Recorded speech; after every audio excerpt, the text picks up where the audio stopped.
नमस्कार दोस्तों, गौतम स्टडी पर आप सभी विद्यार्थियों का स्वागत एवं अभिनंदन है। जैसे कि आज हम पहले से आपके सामने दिख रहा होगा बोर्ड में कि हम आज आपको संस्कृत व्याकरण का वर्ण प्रकरण पढ़ाएंगे कि वर्ण है क्या, वर्ण कहते किसे हैं और वर्णों का विकास क्रम किस प्रकार हुआ है। आइए देखते हैं। तो लिखा है, पहले से मैंने लिख के रखा है कि वर्ण किसे कहते हैं कि वर्णते अभिजनते व लघुत्तम ध्वनि एन सह वर्णा। अर्थात यहाँ पे कह रहा है कि वर्णते अभिव्यंजते व लघुत्तमो ध्वनि एन सह वर्णा, यानी वर्ण ध्वनि की वह लघुत्तम अंश, यानी ध्वनि की वह लघुत्तम अंश जो अखंडित या जिसका खंडन न किया जाए उसे वर्ण कहते हैं। बात समझ में आई होगी। इसका हिंदी लिख देते हैं। अर्थात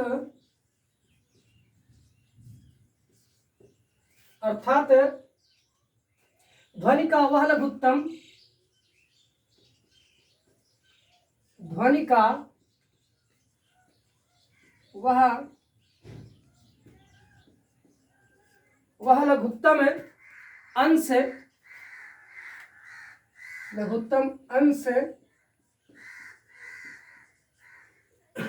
जो अखंडित ना किया जा सके या जो अखंडित ना हो। तो ध्वनि का वह लघुत्तम अंश जो अखंडित ना हो उसे वर्ण कहते हैं।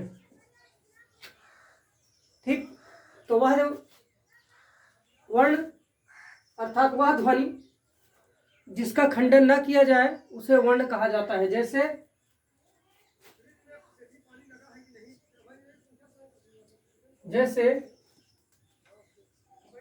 का, खा, गा, घा, अंगा, ये ऐसे वर्ण हैं या ध्वनि हैं जिनका खंडन नहीं किया जा सकता है, इसीलिए इन्हें वर्ण कहते हैं। और इन वर्णों के जो है समूह से शब्द का निर्माण होता है। तो इन वर्णों के समूह से क्या होता है, शब्दों का निर्माण होता है। एक चीज और बता दें कि इन वर्णों से जो एक ग्रुप तैयार होता है, एक जो समूह का संयुक्त रूप बनता है उसे वर्णमाला कहते हैं। तो आइए देख लेते हैं कि वर्णमाला किसे कहते हैं। तो आई होप समझ में आ गया होगा आपको कि वर्ण किसे कहा जाता है।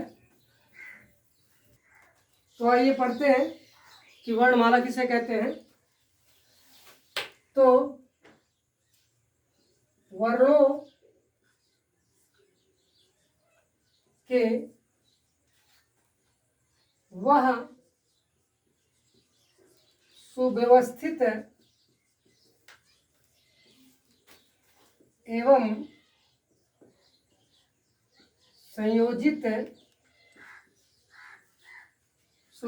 एवं संयोजित तथा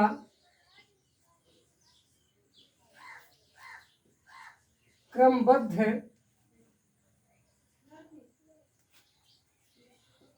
वर्णों को वर्णमाला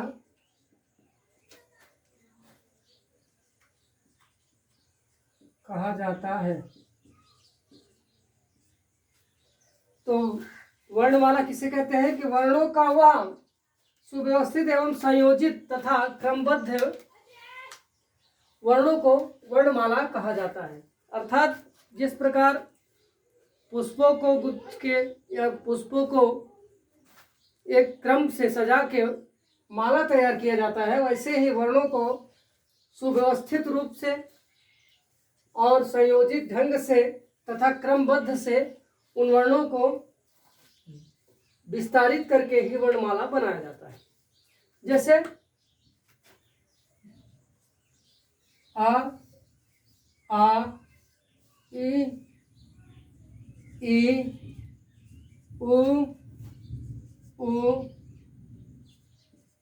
री इत्यादि ऐसे ही क्रम बनाए जाते हैं। यह सुव्यवस्थित और संयोजित तथा क्रमबद्ध है। अब कहिए कि इसको यहाँ ला दे, इसको यहाँ ला दे, तो ऐसे वर्णमाला का फिर निर्माण नहीं होगा। तो वर्णमाला क्या होता है? सुव्यवस्थित एवं संयोजित तथा क्रमबद्ध होता है। आइए देखते हैं कि वर्णमाला कितने प्रकार के होते हैं। तो वर्णमाला के भेद देखते हैं। तो वर्णमाला के देखें तो निम्न दो भेद होते हैं। वर्णमाला के भेद कौन कौन से हैं?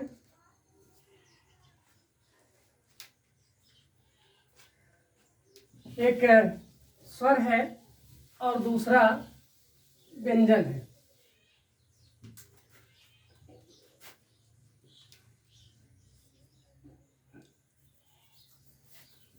गीला हो गया नहीं।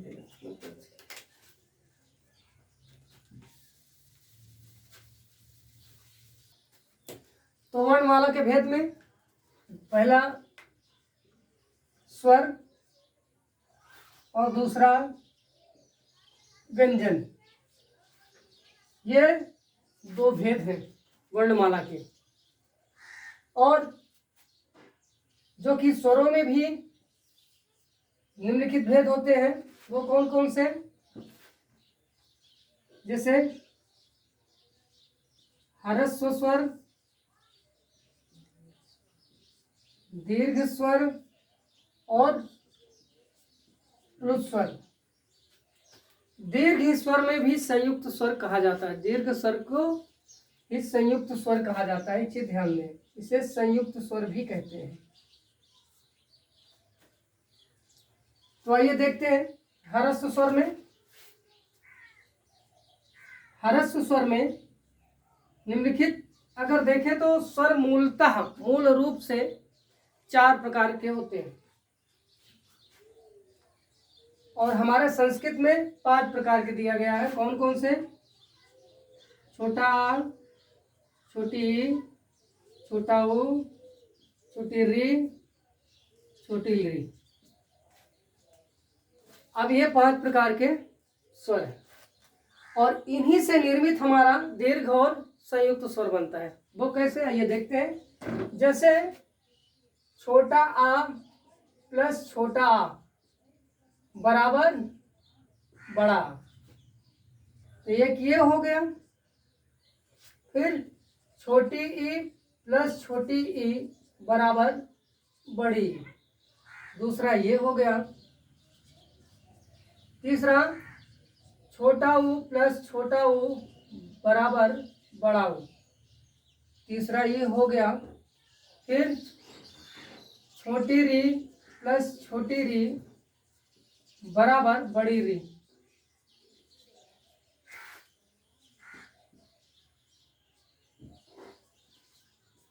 फिर पुनः छोटी री प्लस छोटी री बराबर बड़ी री।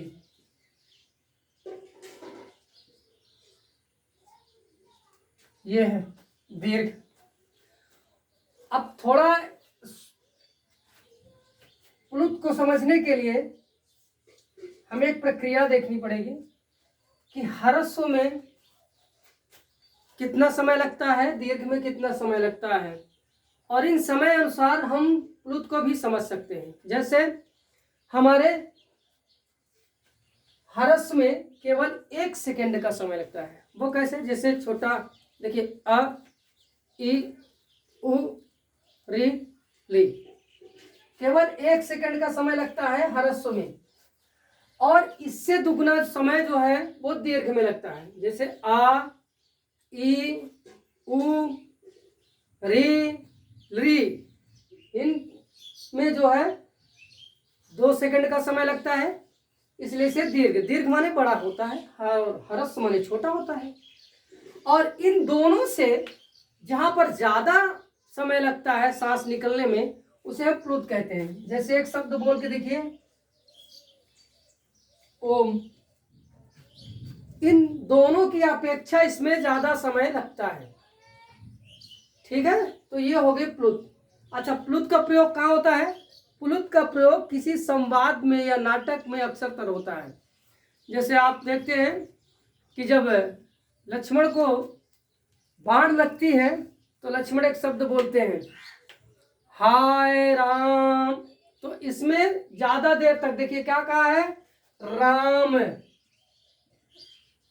ये इतना जो ये गैप है, ये गैप भी प्लुत कहलाता है। जैसे किसी को घुरा आवाज दे के बुलाना हो, उसे कहते हैं सुनो हो। तो देर तक हो का जो प्रयोग होता है, ये इसे ही क्या कहते हैं, इसे ही प्लुत कहा जाता है। चलिए, आई होप समझ में आ गया होगा आप सबको। तो ये था हमारा स्वर विभाजन। उसके बाद देखते हैं व्यंजन को, कि व्यंजन को कितने भागों में बांटा गया है। तो व्यंजन के भेद देखते हैं।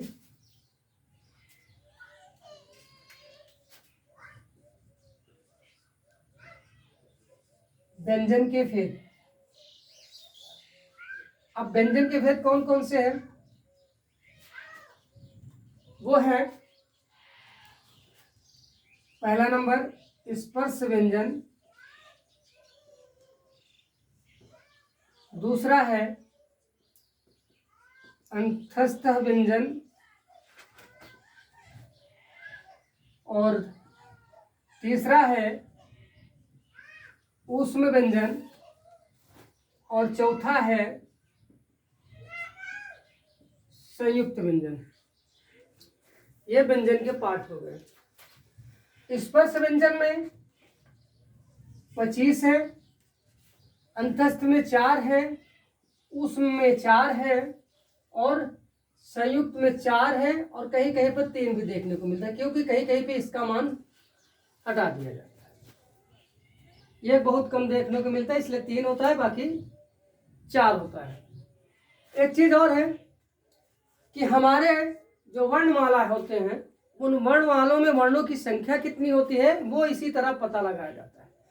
तो अगर लिखित रूप में देखें, तो लिखित रूप में वर्णों की संख्या जो है वो 52 है, और जो हम मौखिक रूप पे प्रयोग करते हैं उसमें कुल 44 है।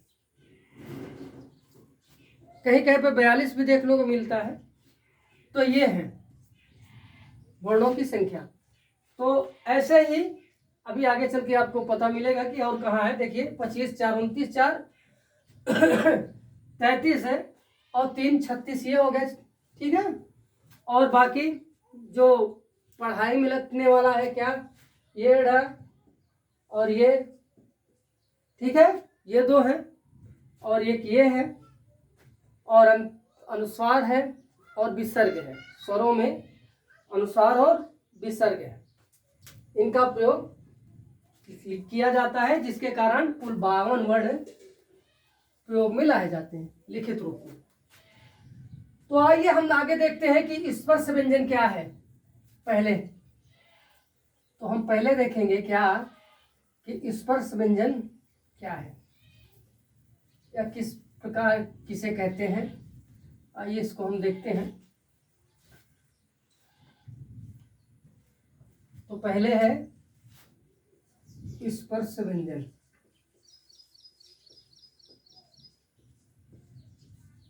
स्पर्श व्यंजन में जो स्पर्श व्यंजन हमारे द्वारा प्रयोग किया जाता है, उसका कुछ उच्चारण स्थान भी होता है, और उन्हें वर्गों में विभाजित किया जाता है। जैसे पहला का वर्ग। अब इस का वर्ग में का, खा, गा, घा, अंगा है। अब इनका स्थान कैसे पता चलेगा, तो बोल के देख लीजिए। का, खा, ग, घा, अंगा, ये कहाँ से या हमारे शरीर यानी मुख के अंदर कहाँ पे अधिक भार देते हैं, तो ये कहाँ पे देते हैं, जैसे देखिए क यानी अर्थात कंठ पर, तो इसे क्या कहा जाता है, कंठ कहा जाता है। इनका उच्चारण स्थान क्या है, कंठ है, इसका उच्चारण स्थान कंठ है। फिर अगला है चा वर्ग। चा वर्ग में क्या है, चा है, छा है, जा है, झा है और यहाँ है। अब इसका उच्चारण स्थान क्या है, आइए इसको भी देख लेते हैं। बोल के देखिए, चा, छा, जा, झा। तो हमारी जीभ यहाँ कहाँ टच हो रही है, तो हमारी जीभ कहाँ टच हो रही है, दांत के जस्ट ऊपर अर्थात तालु पर। तो इसे क्या कहते हैं, तालु कहते हैं। इसे इसका उच्चारण स्थान तालु है। ठीक है, तो चा वर्ग का उच्चारण स्थान तालु है, का वर्ग का उच्चारण स्थान कंठ है। अगला है टा वर्ग। अगला है टा वर्ग। अब इसमें टा, ठा, डा, ढा, अड़ा। अब इसको बोल के देखिए, टा, ठा, डा, ढा, अड़ा, अर्थात ये हमारे पूरे मुख से निकलती है। तो इसे क्या कहते हैं, मूर्धन्य। इसे क्या कहते हैं, मूर्धन्य। ये हो गया इसका उच्चारण स्थान मूर्धन्य। तो टा वर्ग का उच्चारण स्थान मूर्धन्य। अगला है ता वर्ग। अगला क्या है, ता वर्ग। ता वर्ग में ता, था, दा, धा, ना। अब इसका उच्चारण स्थान देखिए, बोल के ता, था। तो हमारी जीभ कहाँ टच हो रही है, दांत में, तो इसे इसलिए क्या कहते हैं, दंत। इसका उच्चारण स्थान क्या होगा, दंत कहते हैं। ठीक है, इसका उच्चारण स्थान दंत होगा। अगला है पावर्ग। पावर्ग देखते कौन कौन आता है पा में। पावर्ग में पा, फा, बा, भा, मा। अब इसका उच्चारण स्थान पता करते हैं तो कैसे, देखिए ओठ, देखिए ओठ चल रहे हैं, दोनों ओठ के बगैर ये शब्द, ये वर्ण नहीं बोले जा सकते हैं। देखिए पा, फा, बा, भा, मा, तो हमारे दोनों ओठ क्या है, आपस में स्पर्श करते हैं, तो इसलिए इसका उच्चारण स्थान क्या होगा, ओष्ठ होगा। क्या होगा, ओष्ठ होगा।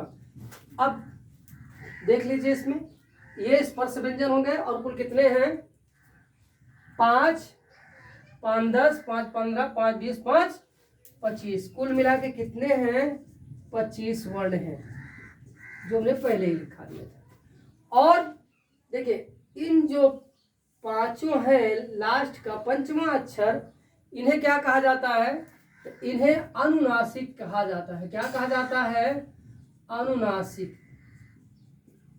इन्हें अनुनासिक कहा जाता है। क्या कहा जाता है, इन्हें अनुनासिक। क्यों, क्योंकि ये नाक से निकलते हैं, नाक और मुंह से। और जो ज्यादा जोर देता है तो नाक पर देकर, देखिए इंग, इय, ण, न, म, ये पांचों क्या है, अनुस्वार है। क्यों, क्योंकि ये नाक से निकलते हैं।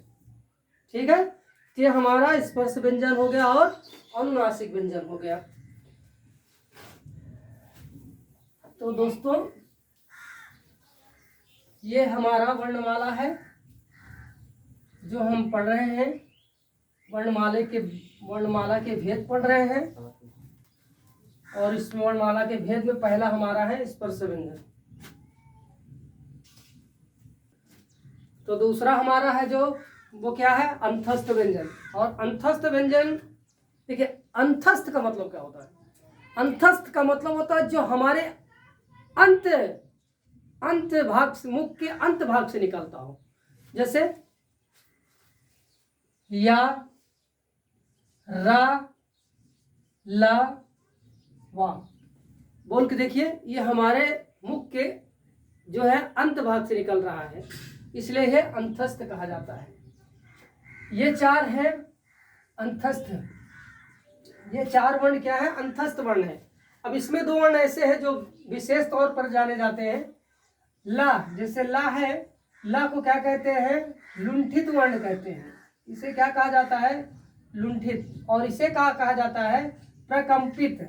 प्रकंपित, इसे प्रकंपित वर्ण कहते हैं और इसे लुंठित वर्ण कहते हैं। देखिए, लुंठित वर्ण का मतलब, जब हम ला बोलते हैं तो हमारी जीभनियाँ जो जीभ मुड़ जाती है और इसके दोनों हिस्से से हवा निकलती है। हमारे जीभ का मुड़ाव जो है इस प्रकार होता है, इस तरह से, और एक इधर से एक उस तरफ से, दोनों तरफ से क्या होती हैं? हवाएं बाहर क्रॉस करती थी, इसीलिए इसे क्या कहा जाता है? लुंठित कहा जाता है। और रा को प्रकंपित क्यों कहा जाता है? जब हम रा बोलते हैं तो हमारे मुख के अंदर एक कंपन से उत्पन्न होती है, इसीलिए इसे क्या कहा जाता है? प्रकंपित वर्ण कहा जाता है। तो ये हो गया अंतस्थ व्यंजन। अब अगला देखते हैं।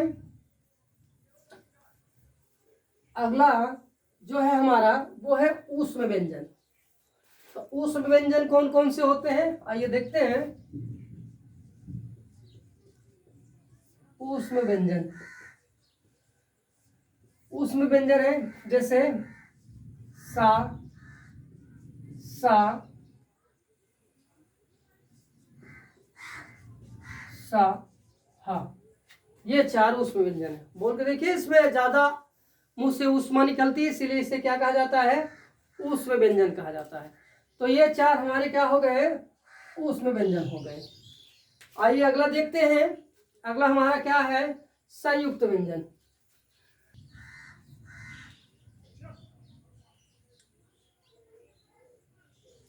संयुक्त व्यंजन। अब संयुक्त व्यंजन किसे कहते हैं? संयुक्त व्यंजन वह व्यंजन होता है जो दो वर्णों से मिलकर बना होता है, उसे संयुक्त व्यंजन कहते हैं। जो दो व्यंजनों से मिलकर बना होता है, जैसे छा, त्रा, ज्ञा, स्रा। आप लोग जानते होंगे कि ये दो अक्षरों से मिलकर बना है। वो कैसे? देखिए, छा को देखते हैं, जैसे का प्लस सा बराबर छ, ता प्लस रा बराबर त्रा, जा प्लस इया बराबर ज्ञा, और सा प्लस रा बराबर स्रा। तो ये हमारे चार क्या हो गए? संयुक्त व्यंजन। इसी प्रकार संयुक्त स्वर में कुछ ऐसे होते हैं जो दूसरे से भिन्न, यानी अपने से भिन्न वर्णों के मेल से बनते हैं। आइए उसको भी देख लेते हैं, क्योंकि बीच में वो छूट गया, तो थोड़ा सा देख लेते हैं। संयुक्त में, संयुक्त स्वर में देख लेते हैं थोड़ा से, ताकि दोनों समझ में आ जाए। साथ ही इसलिए बता रहे हैं कि दोनों समझ में आ जाए आपके, यहाँ दोनों इसीलिए जगह पे बता रहे हैं। देखिए, जैसे छोटा आ अब प्लस छोटी ई, तो छोटा आ प्लस छोटी ई बराबर क्या हो जाएगा? ए। और बड़ा आ या छोटी, सॉरी, या बड़ा या छोटा, बड़ा या छोटा प्लस बड़ी बराबर क्या हो जाएगा? ऐ हो जाएगा। यहाँ जो मेन प्रधान शब्द है वो ई है, ई के कारण ही इसमें बदलाव उत्पन्न होता है। अब अगला क्या है?